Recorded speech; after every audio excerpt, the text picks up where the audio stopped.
Hola, a aquest vídeo anem a resoldre un exemple en el que aplicarem els instruments d'anàlisi econòmic i financer que hem estudiat. Tenim el balanç i el compte de pèrdues i guanys i a partir d'aquí anem a calcular, en primer lloc, el fons de maniobra, que recordem que es calcula com a actiu corrent menys passiu corrent. Dividim, restem el total de l'actiu corrent menys el passiu corrent i obtenim un valor de 71.290 euros, que és un valor que ja veiem que podem veure que és alt, és excessiu. I a continuació veurem una sèrie de ràtios. En primer lloc anem a veure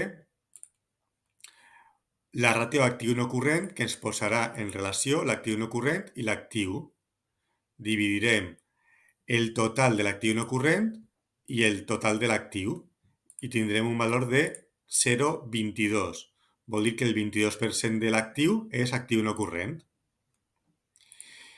Per contra, la ràtio actiu corrent posarà en relació l'actiu corrent i el total de l'actiu i ens donarà un valor de 0,78, que vol dir que el 78% de l'actiu és corrent a curt termini. Després tenim dues ràtios per estudiar l'endeutament. La ràtio del grau d'independència financera posarà en relació el patrimoni net i el total de la financiació, que és patrimoni net més passiu. I ens donarà un valor de 0,52, que vol dir que el 52% del finançament són recursos propis, patrimoni net. La ràtio de grau de dependència financera, per contra, posarà en relació el passiu dividint pel patrimoni net i passiu. És a dir, sumem passiu no corrent i passiu corrent i el dividim pel patrimoni net i passiu. I obtindrem un valor de 0,48, que vol dir que els deutes, el passiu, suposen el 48% del finançament. Ara anem a veure les ràtios de solvència a curt termini, començant pel ràtio que té aquest nom, de solvència a curt termini, que posa en relació l'actiu corrent i el passiu corrent, que són les dues mateixes magnituds que hem estudiat al fons de maniobra. Actiu corrent entre passiu corrent. Tindrem un valor de 2,42, que vol dir que els recursos a curt termini, actiu corrent, són 2 vegades i mitja els deutes a curt termini, el passiu corrent. La ràtio de tesoreria o prova de l'àcid, el que posa en relació és l'efectiu i el realitzable i el passiu corrent. Vol dir que a l'actiu corrent li entrem les existències, que és la partida menys líquida. Sumem efectiu i realitzable i dividim per l'actiu corrent i obtindrem un valor de 1,86, que vol dir que si el valor de referència és 1, doncs és quasi el doble, és possible que hi hagi recursos malament invertits, però sempre és millor que sobrin recursos que no que faltin. Per últim, dintre d'aquesta sèrie de ràtios tenim la ràtio de liquiditat immediata, que es calcula dividint l'efectiu entre el passiu corrent i tenim un valor de 1,14, que ens indica que l'efectiu és una mica superior que tot el passiu corrent. És a dir, tenim possiblement massa efectiu per als deutes a curt termini que tenim. Passem a continuació a l'altra sèrie de ràtios.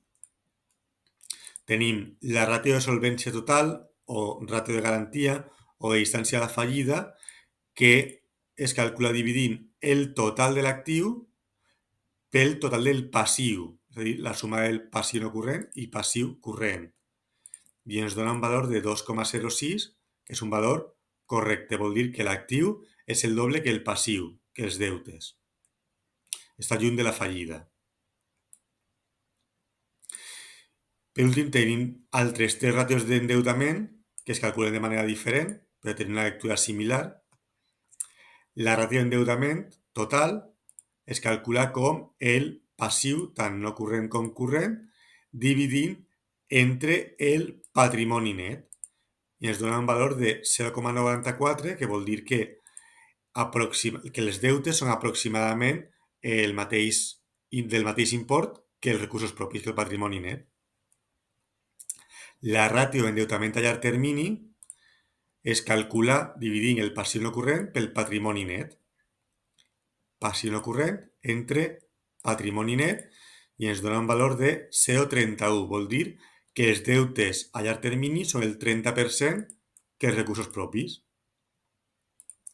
I la ràtio d'endeutament a curt termini serà igual, però utilitzant el passiu corrent per dividir-lo pel patrimoni net. I tindrem un valor de 0,63, que vol dir que el 63%, que els deutes a curt termini són el 63% del patrimoni net, dels recursos propis. És un volumen alt, és a dir, com veiem fàcilment, que hi ha molts deutes a curt termini en relació amb els deutes a llarg termini. Per últim, anem a calcular la rendibilitat. Tenim, com sabem, la rendibilitat econòmica i la rendibilitat financera. La rendibilitat econòmica es calcula com resultat d'explotació, que el tenim aquí, dividint pel total de l'actiu. És la rendibilitat que l'empresa obté per la inversió al seu actiu sense tenir en compte ni interessos ni tributs. I donarà un valor de 20,59%, que és una rendibilitat alta. Un 20% de l'actiu anual. La rendibilitat financera, com sabem també, es calcula com a resultat de l'exercici entre la inversió en el patrimoni net. Però aquesta inversió en el patrimoni net li hem de treure el propi resultat de l'exercici, perquè aquí ja està sumat. Llavors, serà, si fem aquest càlcul, és a dir, dividim 20.130 euros entre 80.130 menys 20.130, que són 60.000, es dona una rendibilitat de 33,55%. És a dir, els i les accionistes d'aquesta empresa obtenen dels 60.000 euros que hi havia al principi de l'exercici, que és la seva inversió, un 33,55%, que són aquests 20.130 euros. Moltes gràcies.